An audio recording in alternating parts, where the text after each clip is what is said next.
Education টিকেশ্যন সকলোকে স্বাগতম জনাইছোঁ।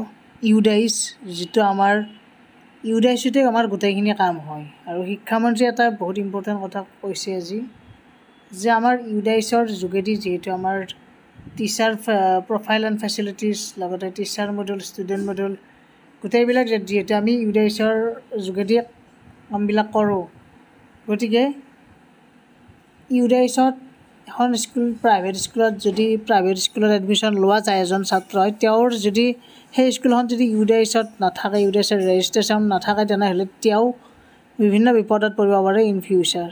গতিকে শিক্ষামন্ত্ৰীয়ে কি কৈছে ইউডাইচ সম্পৰ্কে সেইটো সকলোৱে মনোযোগেৰে শুনক। স্পেচিয়েলি প্ৰাইভেট স্কুলবিলাকত যিসকল ছাত্ৰ ছাত্ৰীয়ে পঢ়ি আছে তেওঁলোকৰ কথা কৈছোঁ।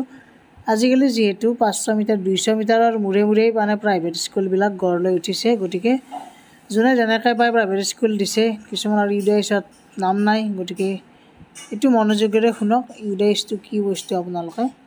গতিকে সেইগোলৈকে চাই থাকক আৰু ছাবস্ক্ৰাইব কৰি ৰাখক চেনেলটো, বিভিন্ন ইনফৰমেশ্যন আহি থাকে এডুকেশ্যন টিকেছ আমাৰ চেনেলৰ যোগেদি। বিদ্যালয়খনৰ ইউডাইচ বোৰ্ড নাই বা ৰিকগনিশ্যন নাই। আমাৰ ফালৰ পৰাও আমি আহ্বান জনাইছোঁ, প্ৰচেষ্টাও লৈছোঁ। এতিয়া ইউডাইচৰ প্ৰক্ৰিয়া আৰম্ভ হৈ গৈছে। সকলো বিদ্যালয়ে যাতে এনৰোল কৰে, সকলো বিদ্যালয়ক ইউডাইচত ৰেজিষ্টাৰ কৰিবলৈ আহ্বান জনাইছোঁ। আৰু মই পিতৃ মাতৃসকলকো অনুৰোধ কৰিম যে ইউডাইচ কোড নথকা বিদ্যালয়ত ছাত্ৰ ছাত্ৰীক নপঢ়াব, কাৰণ তেনেকৈ পঢ়ালে ভৱিষ্যতে ছাত্ৰ ছাত্ৰীসকল সমস্যাৰ সন্মুখীন হ'ব। এখন বিদ্যালয় ব্যক্তিগত খণ্ডৰ বিদ্যালয়ত পঢ়া ছাত্ৰ এজন কাইলৈ যদি নৱোদয়ত ছিলেকশ্যন হয়, তেওঁ এডমিশ্যন ল'ব নোৱাৰিব, কাৰণ তেওঁ পঢ়ি অহা বিদ্যালয়খনৰ ইউডাইচ কোড নাই বা ৰিকগনিশ্যন নাই। আমাৰ ফালৰ পৰাও আমি আহ্বান জনাইছোঁ, প্ৰচেষ্টাও লৈছোঁ। এতিয়া ইউডাইচৰ প্ৰক্ৰিয়া আৰম্ভ হৈ গৈছে।